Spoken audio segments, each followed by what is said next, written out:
Hello crafters and welcome back to my YouTube channel. My name is Deepa from DeeZinesByD and today I have a special post for you. So this video is all about Scrappy Tails. So the last release that they had was this gorgeous release with a bunch of products that are book related, and I thought that this one with the plants growing out of the books was absolutely gorgeous, so I had to get my hands on that. This is a guest design post. I'm kind of late in posting. I'm so sorry about that. It's been super busy, but better late than never, right?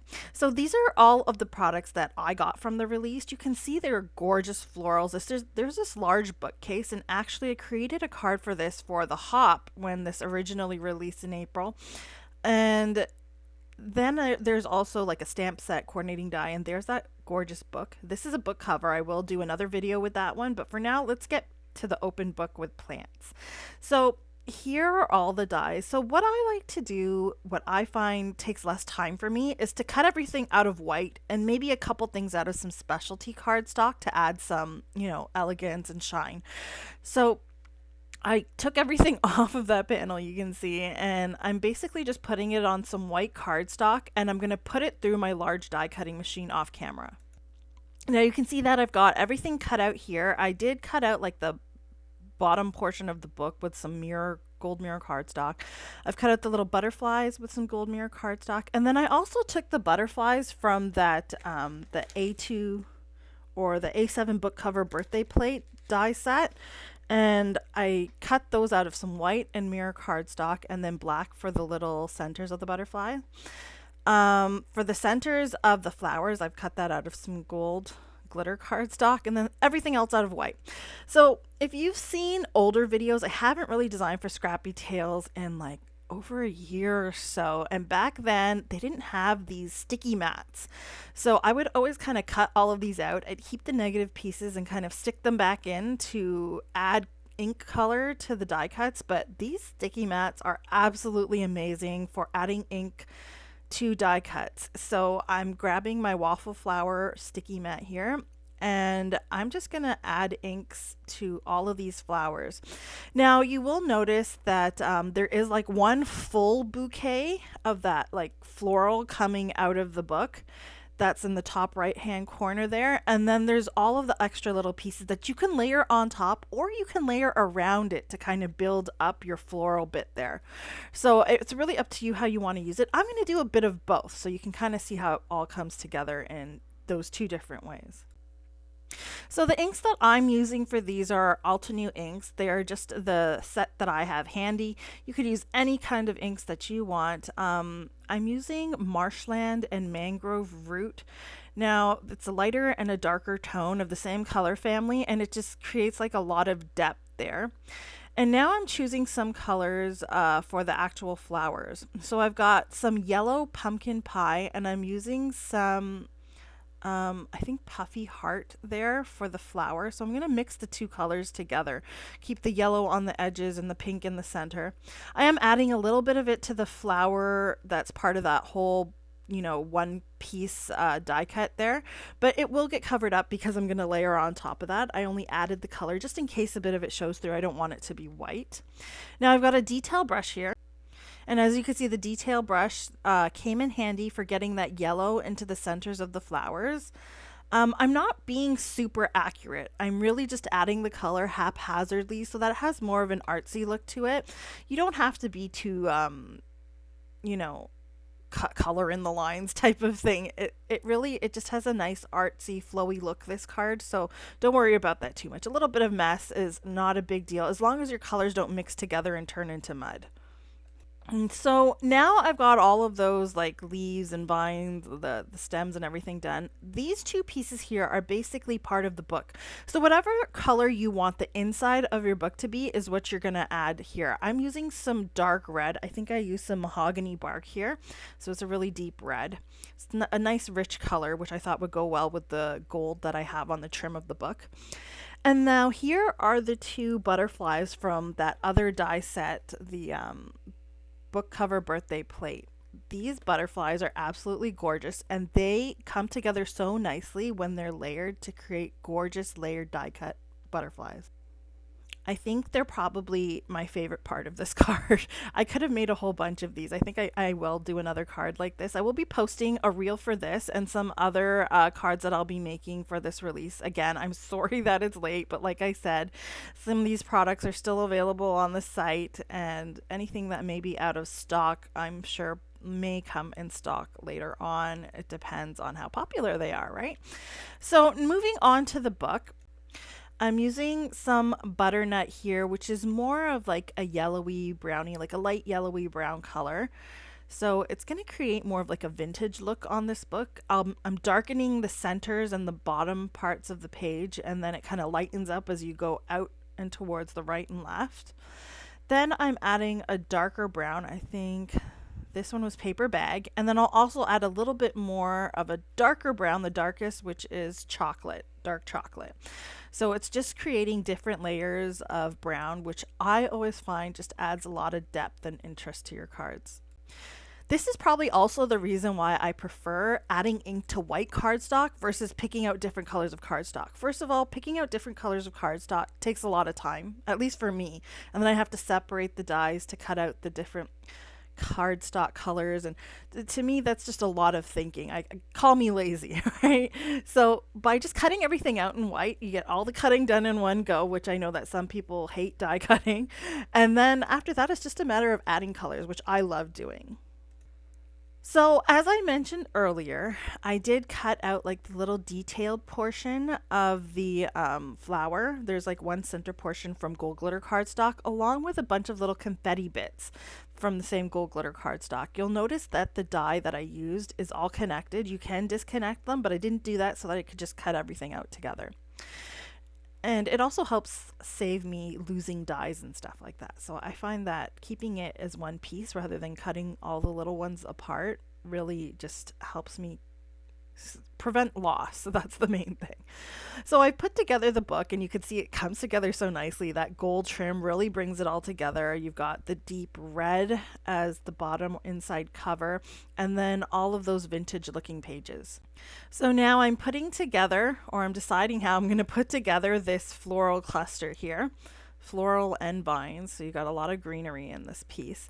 So I'm going to add some foam adhesive, and that's another trick to this. The foam adhesive really brings those layers out and makes them pop. So now that I've put that layer of the flower on top, it makes the floral portion pop a little more. I'm going to use just liquid adhesive to add that gold glitter center, which I think looks really pretty and shiny in the end. And I did realize here, oh shoot, this piece should have gone there because it has like the little pink buds on it, and it just adds a little more color to all of that green. So I took that off and I decided to add this on top. And this time I just glued it down because I really just wanted those buds. And then I added that floral portion again. I had to kind of take the foam square off and put a new one on.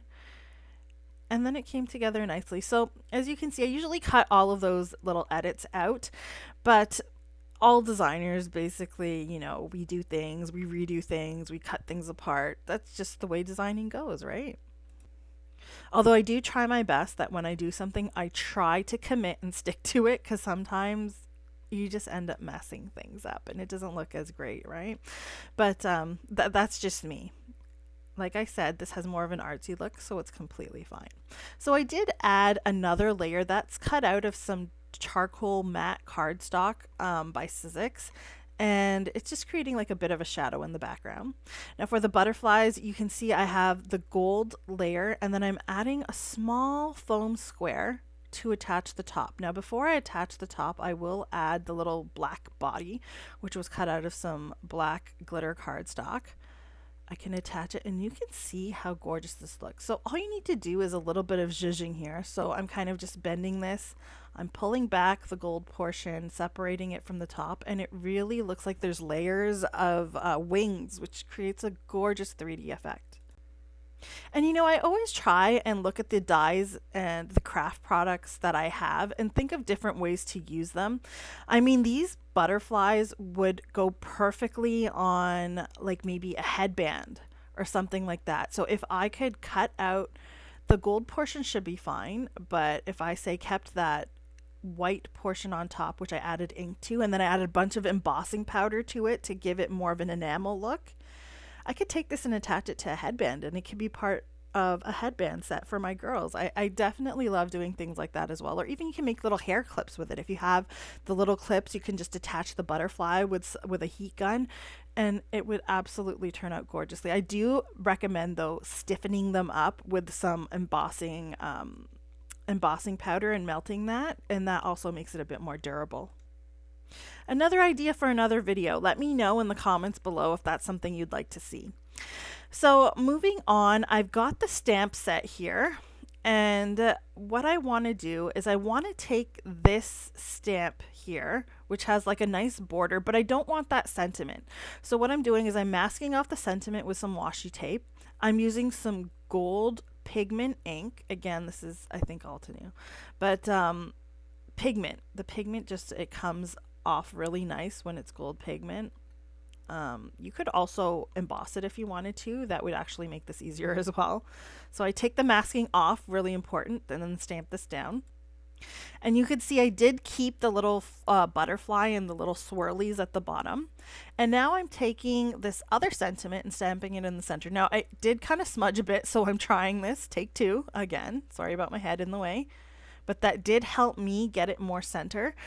So now that I've got that all done there, I'll go ahead and cut it out with the coordinating die, and that's just my little trick to adding a different sentiment.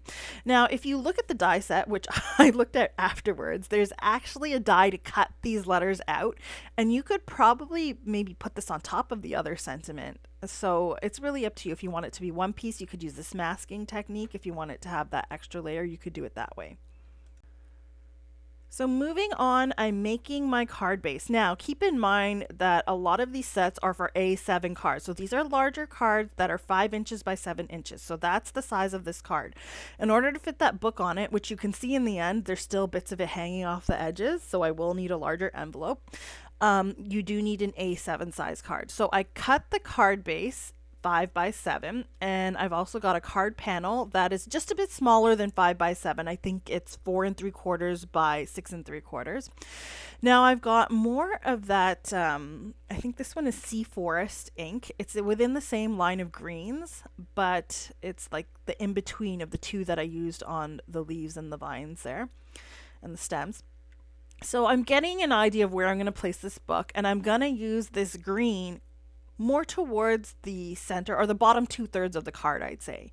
And then for the top 1/3 of the card, I'm going to use like a reddish color, a reddish pink. So for this one, I think I went ahead with Pastel Sunrise. It's like a really nice and light pinky red. So you'll notice that all of the colors used here for the most part have like a muted tone to it, and I find that using muted colors along with vintage, like with that book, that vintage look, like it all kind of goes together really nicely. Now you can see that my ink blending is really light. I'm not like going heavy with the colors. I want it to just be a nice kind of like background that just kind of comes through lightly. I don't want it to overpower the card. So it looks like a bit of a mess here. Like, what the heck did you do? You just did a circle with a bit of red on top. But once it all comes together, it'll make a bit more sense in the end. So as you can see, I did try and darken up the green a little bit, but that's what I'm going with. Okay, now just have faith. It's going to come together nicely. So you can see actually right away, once I put that book on there, you get that nice round halo around the flowers in green, and then it turns into red where the sentiment's going to go, which is exactly what I was going for. So I did kind of use a bit of an eraser there because I had a little bit of smudging on that sentiment die cut. You can always do that. Now I'm going to go ahead and attach the book with some foam adhesive.